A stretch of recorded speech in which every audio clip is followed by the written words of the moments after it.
बिस्मिल्लाहिर्रहमानिर्रहीम। अस्सलाम वालेकुम। किसी शहर में एक याकूब नामी दर्जी रहता था। उसका एक बेटा था जिसका नाम था राहिल।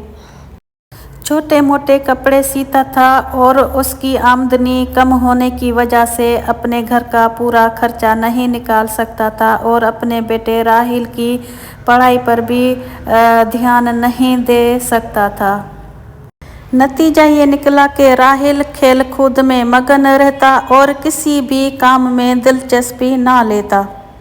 याकूब ने बहुत कोशिश की कि वो अपना आबाई पेशा सीख ले, मगर राहिल ज़िद्दी था। किसी बात पर अड़ जाता तो किसी सूरत ना मानता। चंद साल बाद राहिल के वालिद याकूब का इंतकाल हो गया। बेवा माँ ने बच्चे को बहुत समझाया कि बेटा अब ये काम आप अपने वालिद का संभाल लो, लेकिन राहिल किसी भी तरह नहीं माना। अगर माँ इसको समझाती या सख्ती करती तो उसको घर छोड़ने की धमकी दे देता था, तो माँ थी मजबूर होके चुप हो जाती थी। एक दिन राहिल गली में बच्चों के साथ खेल रहा था तो एक अजनबी शख्स इसके पास आया और इसको कहने लगा कि बेटा याकूब कहाँ है। उसने कहा कि याकूब का मैं बेटा हूँ, उसका इंतकाल हो गया है। तो उस शख्स ने इसको कहा, मैं आपका चाचा हूँ, काफ़ी साल पहले मैं रूठ के चला गया था और अब आया हूँ। मेरे नसीब में भाई से मिलना नहीं था, मुझे बहुत दुख अफसोस है मेरे बेटे। और राहिल को उसने कुछ सिक्के दिए और इसको कहा कि आप मेरे भतीजे हो, मैं आपसे बहुत मोहब्बत करता हूँ। तो राहिल वापस आके वो पूरा माजरा अपनी माँ को बताया। उसकी माँ ने कहा कि मुझे तो मालूम नहीं, कभी भी आपके बाबा ने नहीं बताया था कि आपका चाचा भी है या उसका भाई। तो ये राहिल तो बहुत खुश था। इसकी वालदा बहुत परेशान होने लगी, लेकिन क्या करते, अभी चुप थे। और राहिल फिर गया, उसका चाचा उससे बातों में उसको लगाने में रहा। असल में ये इसका चाचा नहीं था, एक बड़ा जादूगर था और उसको एक सादा सूदा आदमी की तलाश थी ताकि उसके ज़रिए ये चिराग जो था उसको लाना था।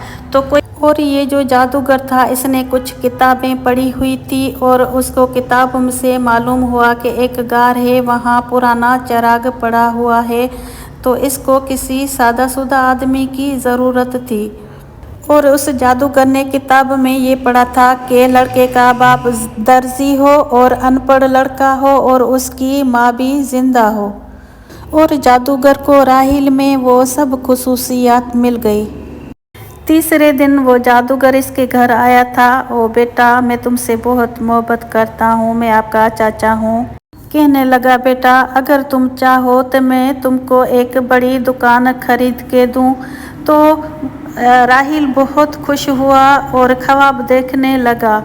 राहिल एक शानदार दुकानदार के तस्वर में खो गया। जादूगर उसे एक वीरान जगह पर ले गया।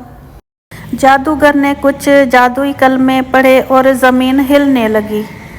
चट्टान हट गई और नीचे एक तहखाना नजर आया।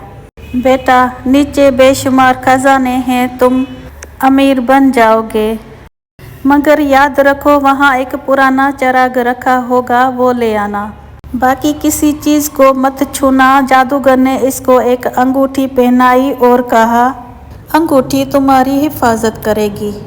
राहिल नीचे उतरा जहाँ सोने चांदी के ढेर लगे हुए थे। उसने चिराग उठाया और वापसी के लिए तहखाने के दरवाजे पर पहुंचा। राहिल ने कहा, चचा मुझे निकालो, फिर मैं चिराग दूंगा। और जादूगर को गुस्सा आ गया। जादूगर ने कहा, पहले चिराग दो। राहिल जिद कर बैठा।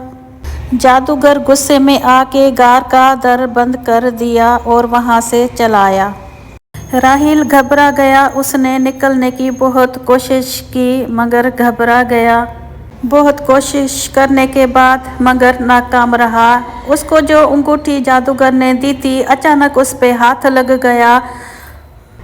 जैसे ही अंगूठी पे हाथ लगा, रगड़ा अंगूठी को तो रोशनी हुई और एक बड़ा जिन निकल आया चिराग से और कहा कि कहो तुम क्या मांगते हो। جن کو کہا مجھے یہاں سے باہر نکالو اور مجھے اپنے گھر پہنچا دو۔ اور ادھر راحیل کی ماں بے حد پریشان تھی، اس کو شک تھا کہ یہ اس کا چچا نہیں ہے، کوئی بات ضرور ہے۔ راحیل گھر پہنچا، پورا قصہ ماں سے بیان کیا۔ اب یہ جن سے کام کروانے لگا اور محل بھی بنوا لیے، خزانے حاصل کیے اور عیش و آرام کی زندگی گزارنے لگا۔ ایک دن اعلان ہوا کہ شہزادی نور حمام جانے والی ہے، اس لیے کوئی بازار میں نہ نکلے۔ راحیل کو شدید خواہش ہوئی کہ وہ شہزادی نور کو دیکھے۔ راحیل نے ایک گھر کرائے پہ لیا اور کھڑکی سے شہزادی نور کو دیکھا تو اس پہ عشق طاری ہو گیا۔ گھر آ کے اپنی ماں کو کہا، راحیل نے ماں کو کہا کہ میں شہزادی نور سے شادی کروں گا، تو ماں نے کہا تم درزی کے بیٹے ہو، بادشاہ رشتہ نہیں دے گا۔ تو اس نے ضد ٹھان لی اور چراغ نکالا اور اس میں جن نکلا، اس کو کہا قیمتی جواہرات لاؤ، تو قیمتی جواہرات اس کی ماں لے کے بادشاہ کے پاس آ گئی۔ بادشاہ رشتے کے لیے راضی ہو گیا جواہرات قیمتی دیکھ کے، پھر شادی ہو گئی۔ اور ایک دن جن کو معلوم ہوا کہ راحیل زندہ ہے تو بوڑھی کے روپ میں آ گیا دلہن کے پاس، اس کو کہا پرانا چراغ مجھے دو اور میں نیا قیمتی چراغ تم کو دوں گا۔ وہ سادی سیدھی تھی، اس کو چراغ دلہن نے دے دیا، رانی نے۔ ابھی یہ اس کے جو محل تھے وہ سب، جادوگر کو چراغ مل گیا، اس نے جن نکالا، جن کو کہا میرے ملک سارا دھن دولت راحیل کا لے چلو۔ پھر ویسا ہی وہ جیسے پہلے غریب تھا، اپنی ماں کے ساتھ غربت میں راحیل پھر سے گزارنے لگا۔ راحیل کو سب معلوم ہو گیا، مگر خوش قسمتی سے اس کے پاس باقی انگوٹھی تھی۔ اس نے انگوٹھی رگڑی اور جن نکل آیا۔ جن نے کہا میں چراغ والے جن سے کمزور ہوں، تمہیں محل تو واپس نہیں دلا سکتا، لیکن تمہارے محل میں تم کو لے جا سکتا ضرور ہوں۔ تو یہ تھی جادوگر کی کہانی۔ کہانی آپ کو پسند آئی ہو تو کمنٹ کر کے بتائیے گا، اور ہمیں سبسکرائب کریں، شیئر کریں، لائک کریں، کمنٹ کریں۔ ملتے ہیں نئی کسی کہانی کے ساتھ۔ اللہ حافظ۔